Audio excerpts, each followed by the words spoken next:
मध्य प्रदेश में सिवनी शहर के बीचों बीच दल सागर की कहानी। जी हां, दल सागर की कहानी आज मैं सुनाऊंगा अपनी जुबानी। दलपत शाह अथवा दलपति शाह गोंडा राजा संग्राम शाह के सबसे बड़े पुत्र थे।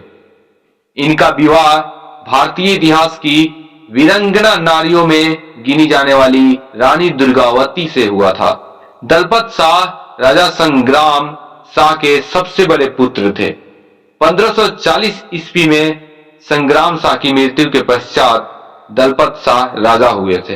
राजा दलपत शाह का विवाह 1582 ईस्वी में दुर्गावती से हुआ था। दलपत शाह की रानी दुर्गावती उनके साथ राज्य के प्रशासन और विस्तार में सक्रिय भागीदारी निभाने लगी थी। दुर्भाग्य से कुछ वर्षों में ही दलपत शाह की मृत्यु हो गई। उस समय उनके पुत्र वीर नारायण बहुत छोटे थे। ऐसे में रानी दुर्गावती को राजगद्दी संभालनी पड़ी।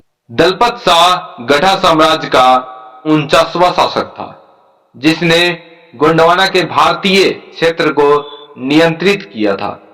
उनका शासनकाल बहुत छोटा था। ये दलपत शाह की नगरी है, जहाँ भी हम लोग खड़े और जहाँ का दृश्य आप देख रहे हैं वो यहाँ दलपत शाह राजा की हुआ करती थी। और दलपत शाह सिवनी जिला को बसाया गया वो दलपत शाह है। और जो मूर्ति का जो काम देख रहे हैं आप, जो चल रहा प्रगति की ओर, यहाँ पे 25 फीट की मूर्ति की स्थापना इस जगह में होने की है। और इस जगह में जो खाली बैकग्राउंड है वहाँ फाउंडेशन, साउंड फाउंडेशन होगा। और जो ये देख रहे हैं ये झूला पुल के द्वारा ये मूर्ति को आदमी जो आएंगे दर्शन करने उसको मूर्ति को देख सकते हैं। मतलब ये पर्यटन स्थल, हाँ पर्यटन स्थल इसको पर घोषित करने का जब मूर्ति स्थापना हो जाएगी, इसके बाद ये दलपत शाह के नाम से पर्यटक स्थल माना जाएगा। ये मूर्ति बहुत अच्छी बन रही है। सिवनी शहर के लिए सौंदर्यीकरण के लिए बहुत अच्छा नगर पालिका के द्वारा प्रयास किया जा रहा है। और दलपत शाह जी की बहुत भव्य फोटो सिवनी में बन रही है, जिससे सिवनी वासी का हृदय गदगद है। सर दलपत शाह जी के बारे में कुछ? आदिवासी जब ये गोंडवाना साम्राज्य था तो ये सिवनी इनकी जागीरदारी रही, ये यहाँ के राजा रहे।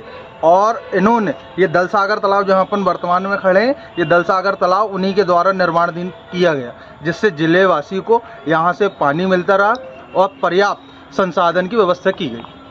1582 में एक चंदेल राजकुमारी रानी दुर्गावती से शादी करने के 5 साल बाद उनकी मृत्यु हो गई। दलपत शाह एक कछवाह राजपूत का पुत्र था, जिसे गढ़ा मंडल के राजा संग्राम शाह 48वें और गढ़ा साम्राज्य के महानतम शासक द्वारा गोद ले लिया गया था। दलपत को रानी दुर्गावती के पति के रूप में जाना जाता है। उनकी बहादुरी के लिए और शक्तिशाली मुगल सम्राट अकबर द्वारा भेजे गए आसफ खान के नेतृत्व वाली ताकतों के खिलाफ राज्य की रक्षा के लिए जाना जाता है। तब राजकुमारी दुर्गावती ने इस बारे में जानने पर गुप्त रूप से राजकुमार दलपत को एक पत्र भेजा, जिसमें उन्हें आमंत्रित किया गया था कि अगर उनके पिता नहीं माने तो उन्हें बलपूर्वक उठा ले जाए। फिर दलपत एक सेना के साथ महोबा की ओर बढ़े और कीरत राय स्वयं उनके शहर के द्वार पर आए और बिना लड़ाई लड़े आत्मसमर्पण कर दिया। जो मूर्ति बन रहा है आप कितने दिन से बना रहे हैं और कितने दिन में बन जाएगा? ये 2 महीना का हमको बनाने के लिए 2 महीना लग गया है। इनका हाइट 25 फुट है। ये इधर का जो राजा था, आदिवासी का राजा राजा दलपत सिंह, ये हमको इधर का जो विधायक है बीजेपी वाला विधायक दिनेश राय मुनमुन भैया, हाँ, वो हमको 2022 दिसंबर को बुलाया था इधर। और हम उनको एक डिजाइन दिया था पहले, वो पसंद किया है और हमको भी ऑर्डर दिया है और हम काम किया है इधर। ये और 2 दिन के बाद भी खत्म हो जाएगा। फिर दलपत उसे गोंडी की राजधानी सिंघोरगढ़ ले गया और 1542 में उससे शादी कर ली। Thank you sir. धन्यवाद।